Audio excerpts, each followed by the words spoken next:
let me be real with you.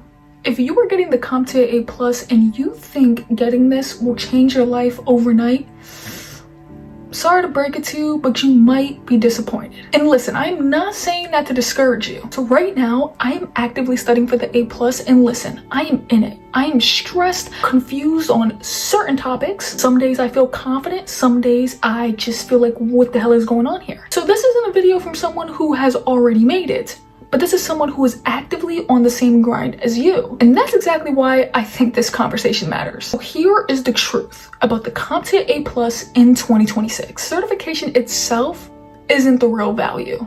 The real value comes from what the certification makes you do, what the certification forces you to become. When people do ask, is the A+ worth it? Granted, they do mean, is this going to give me a job? But that is where expectations tend to get messed up. Because no, the A+ is not some golden ticket that when you pass, you can just show it to your employers and boom, you just get the job you've dreamed of. But listen here, it is a door opener if you understand what game you are playing. And listen, a lot of people quit IT in the entry-level position because, you know, they feel like the pay is underwhelming or the job is just repetitive. They think of help desk, resetting passwords, and then they think, I studied all this in the CompTIA A+ just to be working this type of job? But what nobody explains is entry level isn't where you will win. It's where you survive long enough to go and specialize. The A+ is not meant to make you rich. It's just meant to get you into the room. And if you don't get that part, you're going to feel like you're wasting your time. So let me be honest about my own struggle real quick. There have been certain topics that I've understood, like networking, or possibly even getting into certain, command lines, maybe even to certain operating system installations, right? But then there have been things that have been really trippy, like task manager, event viewer, resource monitor. And you start thinking like, damn, these things are kind of, similar, performance viewer, whatever the hell, I don't know, performance monitor. It starts to get confusing. You start to second guess yourself. You start to feel dumb. But listen, that's the part people don't show on YouTube. But that is the part that I show on YouTube. So make sure you hit that sub button and come join me on this journey if you want to see somebody documenting their path to getting this CompTIA A+ or just into this IT realm.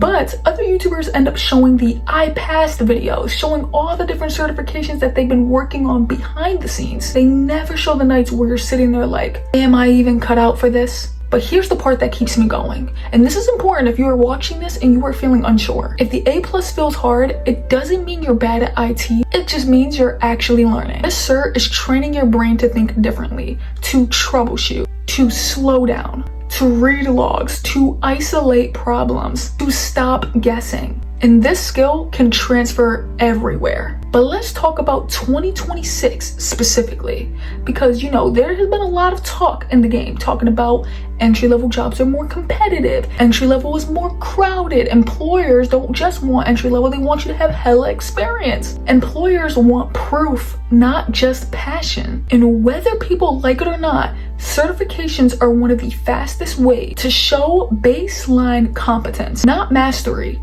Competence. The A+ will tell employers this person understands the fundamentals and did not quit. And that matters more than people want to admit. Now, I want to say this clearly because this is where people tend to get misled. If your plan is, I'm going to get the A+ and then stop there, you are setting yourself up for frustration and probably even for failure. The real money, the real fulfillment comes after entry level. Security, networking, cloud, system admin, automation, administration. Help desk is not the destination, it is the launch pad. The A+ isn't the finish line, it's proof that you are willing to start. And yet, entry-level pay can feel discouraging. Salary may not feel impressive. Watching other people flex online, numbers that you may not even think are reachable. But every solid IT career follows the same path. Year 1, entry level. Year 2, specialization. Year 3, leverage. That's the part nobody wants to hear. It takes patience. Patience is hard when you are tired, broke, or doubting yourself. I'll be honest, there are days where I question this path. Days where studying feels heavy. Days where progress feels slow. Days when I feel super behind. But then I remind myself that I am not late. I am building. Should you get the CompTIA A+ in 2026? If you are looking for a shortcut, no. If you are looking for a guaranteed outcome, no. But if you want structure, you want credibility, if you want a foundation that you can actually build on, yes. Not because it's easy, not because it's glamorous, not because it trains you, but because it trains you to stay consistent when things feel uncomfortable. And honestly, that skill alone is going to separate you from most people. If you are watching this and you are doubting yourself, you are not weak. You are just early. And if you are still studying, showing up, and still trying to understand things that confuse you, you are exactly where you are supposed to be. Stick with it. We all got this. And if you want to follow someone, man, who is putting in the work to get the A+ just like you, hit that subscribe button. Come join me on this journey, man. This is Marzi. I'm going to be signing off. Love y'all so much. Deuces.